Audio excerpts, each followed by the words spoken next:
and Mr. Ron Crowder. And of course, Ms. Diddy, before we had our first commercial break, we were talking about some aspects of AIDS and HIV.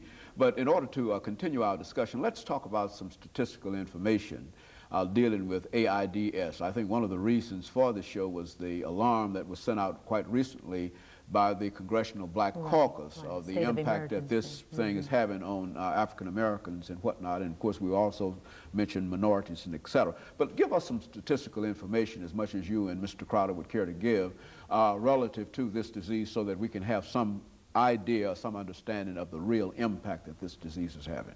Okay, Dr. Haney, here in Tennessee, we currently have over 9,000 cases of HIV.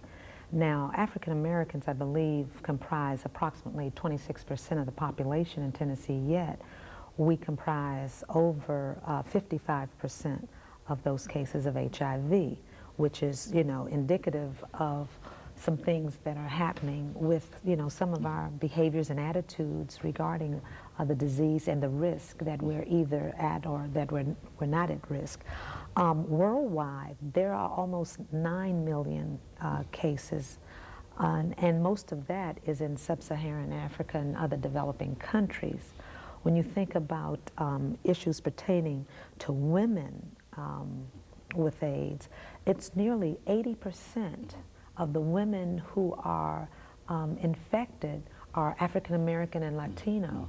Now, we only comprise about, I would say, 25%. If you merge those two cultures, only 25% of the female population, but nearly 80% of the AIDS cases. Well, now, how is it, and of course I know that all of these things have a lot to do with health and other things, but how is it that in so many instances we say that, that there's a tremendous health problem dealing with African Americans in Tennessee? I think kidney disease is another one of those problems where we make up only a very, very small percentage of the population, 25, 30% of the population, yet we have 55 or 60% of the disease. And it seems that not only is that true in terms of AIDS, but that's also true in terms of kidney disease. It's true in all other chronic disease. Now, is there some kind of correlation or some kind of connection with that? I mean, what do you see as a connection with that? One of the things has just been our access to health services.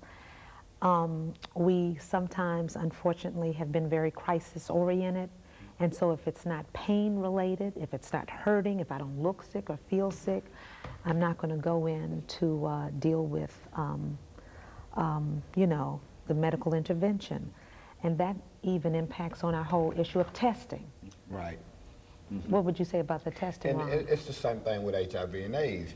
You know, the fact that a person doesn't look sick, feel sick, you know, we as African Americans, we've only ever went to seek health care, not as a preventive method, but as we got sick. And, you know, we just grow up that way. You know, in my time, the only time you ever went to the hospital was when you were sick. And that is embedded in us as African Americans. And that's how it is now. People go on site. If this person look good, they look like Arnold Schwarzenegger or Sophia Loren, you know, and that's all they go on. That's why the disease is so treacherous and having such a major impact in our community. For one thing, people are not seeking testing because for some reason or another they feel that they're not at risk. They're not, this is my next door neighbor's problem, this is their problem, it's not my problem. And you know, like people tell me all the time, you don't look sick, and I try to explain to them, what does a person with AIDS look like? And that's been portrayed on TV, that he's gonna be extremely skinny, real sickly looking, and that's the way that's the picture that they portray. Well, would you say, Mr. Crowder, though, that over the last many years, and I think we mentioned earlier that one of the first interviews that we had dealing with this disease was with the founder of the organization that you're with now, Dr. Poku, who was at that time the director of COPE. And I think that one of the things is that people have a fear really of finding out about some of the things, some of the calamities that they think that they might befall them, and so they don't pay any attention to it, or they try to simply stick their heads in the sand. Is that what we're saying? Yeah, exactly. And again, I like to stress that now it's not like this is 98, this ain't 88. And now they have better treatments, people are living longer, disease progression is at a slower rate. As a matter of fact, this year is the first year we've seen a drop in AIDS-related deaths.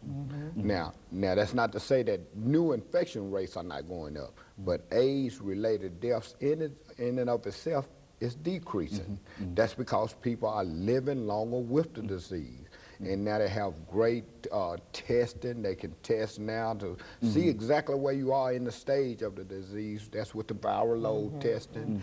They've even came up with 2 tests out of the Geneva meeting that they can even test now which drugs are becoming resistant to the virus and causing it to replicate and mutate.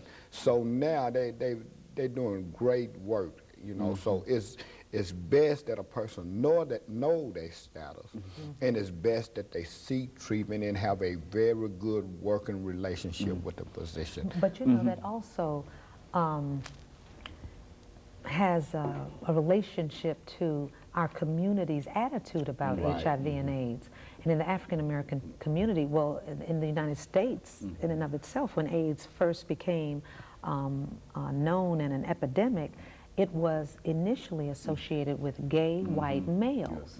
Then that was West Coast. And the East Coast, it was IV drug users. So the stigma of being in any of those populations is enough to bring shame and guilt and all kinds of negative feelings.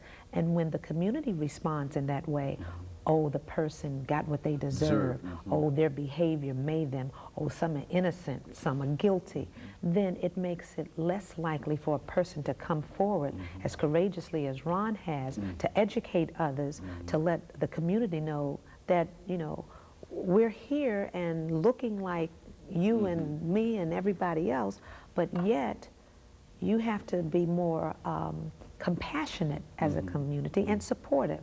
And so many of the, I think, people who may be walking around infected, who have never been tested, don't want to deal with the subsequent emotional baggage that may come with having a diagnosis of positive because of the stigma.